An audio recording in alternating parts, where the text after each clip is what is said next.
दोस्तों टाटा स्टील की बात करें तो टाटा स्टील एक ऐसा स्टॉक है जो इस समय बहुत कम प्राइस में मिल रहा है और इसके पीछे वजह यह है कि पिछले एक साल से देख सकते हो कि टाटा स्टील में कोई खास तेजी नहीं बनी और इसके पीछे ग्लोबल रीजन है जहां पे जियोपॉलिटिकल टेंशन भी है और इन्फ्लेशन का प्रॉब्लम भी है।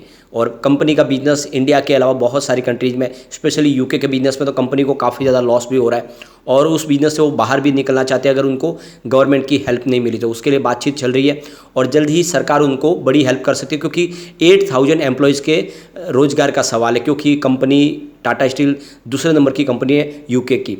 तो ऐसे में सपोर्ट तो सरकार देगी ही देगी, कंपनी इतनी बड़ी बंद नहीं होने देंगे और ऐसे में आने वाले समय टाटा स्टील के लिए राह काफ़ी आसान हो सकती है। टाटा स्टील आने वाले समय में पूरे अपनी सब्सिडी कंपनी का मर्जर भी अपने आप में करने जा रही है जो बहुत बड़ा फैसला और ऐसे में आने वाले समय इसकी प्राइस बहुत तेज़ी से बढ़ सकती है और कई गुना बढ़ सकती है। तो क्या इस समय इन्वेस्टमेंट करना चाहिए? तो यहाँ पे मर्जर की संभावना भी बन चुकी है, उसकी डेट भी हमारे सामने आ चुकी है। इसके अलावा देखें तो रिजल्ट भी इस बार काफ़ी बेहतर रहा था और प्राइस इस समय काफ़ी अच्छी लग रही है, वॉल्यूम काफ़ी ज़्यादा है जो इशारा करके स्टॉक आने वाले समय कमाल कर सकता है। इसके अलावा टीवी नरेंद्रन जो एमडी है टाटा स्टील के, उनकी तरफ से भी बड़ा बयान दिया गया है जिसके क्या मायने उसको समझने की कोशिश करेंगे और क्या इस समय हमें टाटा स्टील में इन्वेस्टमेंट करना चाहिए। लेकिन फ्रेंड उससे पहले अगर आप पहली बार हमारे चैनल पे आए तो चैनल को सब्सक्राइब कर दीजिए, एक बेल आइकॉन दबा दीजिए ताकि जब भी नया वीडियो बने पहला नोटिफिकेशन आपको मिले। वीडियो पसंद आए तो लाइक से जरूर कीजिए। चलो फ्रेंड्स वीडियो स्टार्ट करते हैं। मैं हूँ आपका दोस्त एस बी दवे और हमारे अपने चैनल ऑनलाइन कमाई में आपका बहुत बहुत स्वागत है। सबसे पहले बाजार की बात करें, इस समय लगभग 1:30-2 बजे का टाइम है।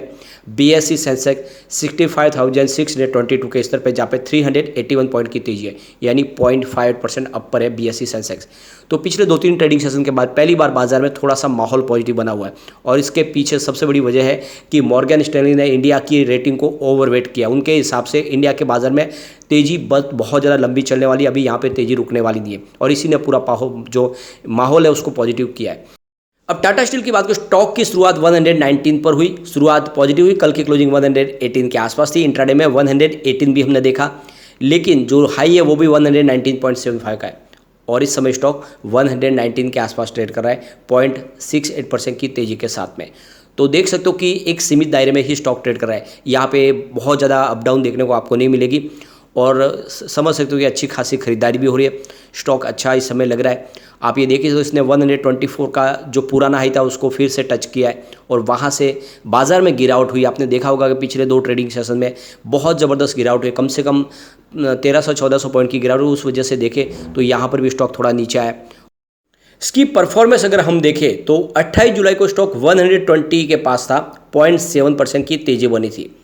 31 जुलाई को स्टॉक 123 के आसपास आ गया, 2.1% की शानदार तेजी देखने को मिली और 1 अगस्त को भी स्टॉक 123 के आसपास था।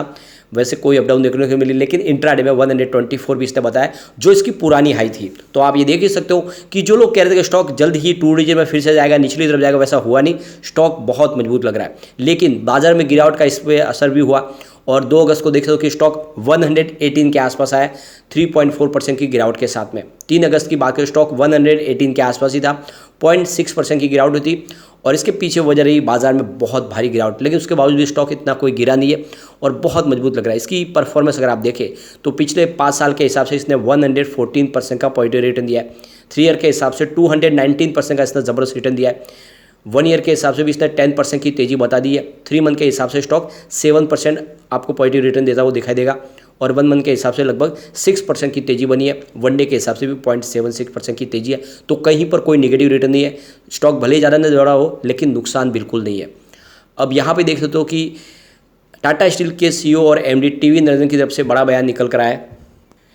तो यहाँ पे उनका जो बयान है, उनका कहना है कि लीडरशिप एंड ट्रस्ट ये दोनों जो है हमारी ताकत है। तो एक तरह से देखिए कंपनी अपने सेक्टर में लीडर है और लोगों का भरोसा बना हुआ है और हमें और ज़्यादा लोगों की ताकत की ज़रूरत है। आने वाले समय में हम इसमें और तेज़ी से आगे बढ़ना चाहते हैं।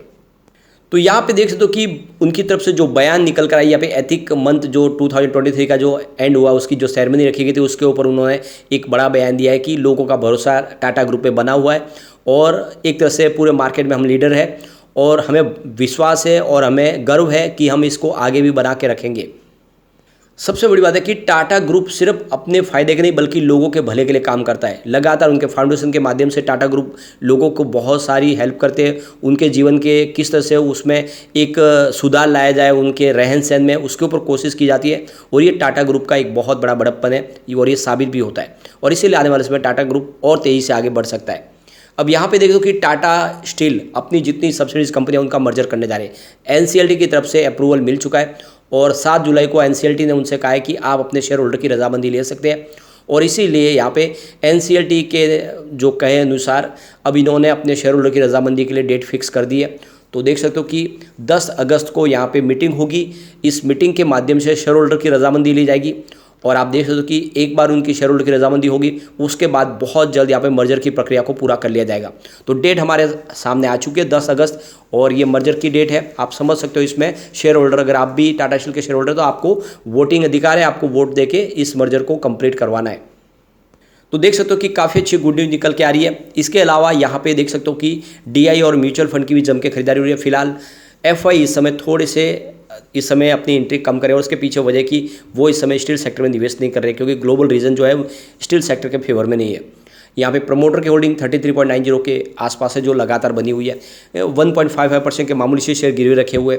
एफआई की बात करें उनकी 21.87% की होल्डिंग थी दिसंबर में जो जून में 20.28% पर हुई है, मामूली सी होल्डिंग कम हुई है। डीआई की बात करें उनकी 19.55% की होल्डिंग थी दिसंबर क्वार्टर में जो जून में 20.77% हो गई है। तो डीआई ने जम के खरीदारी की है। म्यूचुअल फंड की बात करें तो 8.18% की होल्डिंग थी दिसंबर क्वार्टर में जो जून में 8.94% हो गई है। तो म्यूचुअल फंड ने भी भारी निवेश किया है। अदर्स की बात करें उनकी 24.68% की होल्डिंग थी जो जून में 25.05% के आसपास आई है। तो ये शेयरिंग पैटर्न का इशारा है कि इसमें आपको इन्वेस्टमेंट करना चाहिए। टाटा स्टील डेफिनेटली आने वाले में आपको मालामाल कर सकता है। अब टाटा स्टील की परफॉर्मेंस की पेयर कंपनियों और साथ में सेंसेक्स के मुकाबले अगर चेक करें तो कैसा रिटर्न है वो भी देख सकते हो। पिछले 5 साल में टाटा स्टील ने 16% का ज़बरदस्त रिटर्न दिया है जबकि बीएसई सेंसेक्स में इस दौरान 11% की तेज़ी बनी है और मेटल इंडेक्स भी 11% दौड़ा है। तो पिछले 5 साल के हिसाब से जो रिटर्न है टाटा स्टील का सबसे बेहतर है। 3 ईयर के हिसाब से देखें तो टाटा स्टील ने 47% का पॉजिटिव रिटर्न दिया है जबकि बीएसई सेंसेक्स में 21% की तेज़ी बनी है और बीएसई मेटल इंडेक्स में 40% की तेज़ी बनी है। तो बिल्कुल आप देख सकते हो कि 3 ईयर के हिसाब से भी टाटा स्टील का रिटर्न सबसे बेहतर है। 1 ईयर के हिसाब से टाटा स्टील का रिटर्न 11% पॉजिटिव है जबकि बीएसई सेंसेक्स में 12% की तेजी बनी और मेटल इंडेक्स 19% दौड़ा है। तो 1 ईयर के हिसाब से जो रिटर्न सबसे कम है वो टाटा स्टील का है। 3 मंथ की बात करें तो टाटा स्टील ने फिर से 8.52% का शानदार रिटर्न दिया है जबकि बीएसई सेंसेक्स में 7.32% की तेजी बनी है और मेटल इंडेक्स में 6.72% की तेजी है। तो यहाँ पे 3 मंथ के हिसाब से वापस आपको सबसे शानदार रिटर्न टाटा स्टील का दिखाई देगा। अब 1 मंथ के हिसाब से देखो टाटा स्टील ने 5.26% की शानदार तेजी बताई है। बीएसई सेंसेक्स ने इस दौरान 0.72% की मामूली सी तेजी बताई है और मेटल इंडेक्स 4.53% दौड़ा है। तो यहाँ पर 1 मंथ के हिसाब से भी सबसे शानदार रिटर्न बिल्कुल आपको टाटा स्टील का दिखाई देगा। ईयर टू डेट के हिसाब से टाटा स्टील का जो रिटर्न है वो 5.68% है जबकि सेंसेक्स ने 7.95% की तेजी बताई है और मेटल इंडेक्स में 4.20% की तेजी है। तो सेंसेक्स सबसे शानदार रिटर्न दिया लेकिन उसके बाद मेटल इंडेक्स में टाटा स्टील का सबसे अच्छा रिटर्न है ईयर टू डेट के हिसाब से। ओवरऑल इसका रिटर्न बहुत बेहतर है, सिर्फ 1 ईयर के हिसाब से रिटर्न कम है। बाकी पिछले 5 साल में सबसे शानदार रिटर्न दिया इसने, चाहे सेंसेक्स से मुकाबला कर लो या मेटल इंडेक्स से। ऐसे में लॉन्ग टर्म इन्वेस्टर के लिए बहुत अच्छा मौका है। मर्जर के बाद इसमें एक जबरदस्त तेजी का दौर शुरू होगा। अब एक बार हम इसके पिवट लेवल को चेक कर लेते हैं। तो यहां से अगर गिरावट का माहौल बनता है तो 116 का फर्स्ट सपोर्ट है, ये सपोर्ट टूटा तो 111 तक स्टॉक जा सकता है और बहुत ज़्यादा गिरावट है तो 109 तक जाने की संभावना है। ये तभी पॉसिबल है जब बाजार में एक तरफा गिरावट हो।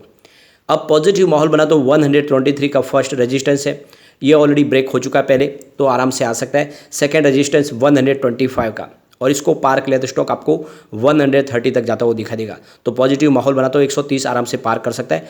तो लॉन्ग टर्म इन्वेस्टर के लिए काफ़ी अच्छा मौका, खरीदारी करें। आने वाले समय ये निकट भविष्य में आपको आराम से 500 का टारगेट दिखा सकता है कम से कम 5 साल के नजरिए पे और अगर आप इसको 10 साल के लिए होल्ड करते हैं तो ये 1000 तक भी आराम से जा सकता है जो स्प्लिट से पहले इसकी प्राइस थी। लेकिन फ्रेंड, कोई भी इन्वेस्टमेंट करने से पहले अपने फाइनेंशियल एडवाइजर से बड़ा ले ले या अपना खुद का रिसर्च करें क्योंकि मैंने वीडियो आपके एजुकेशनल पर्पज़ के लिए ही बनाया। वीडियो पसंद आए तो लाइक शेयर जरूर कीजिए और चैनल को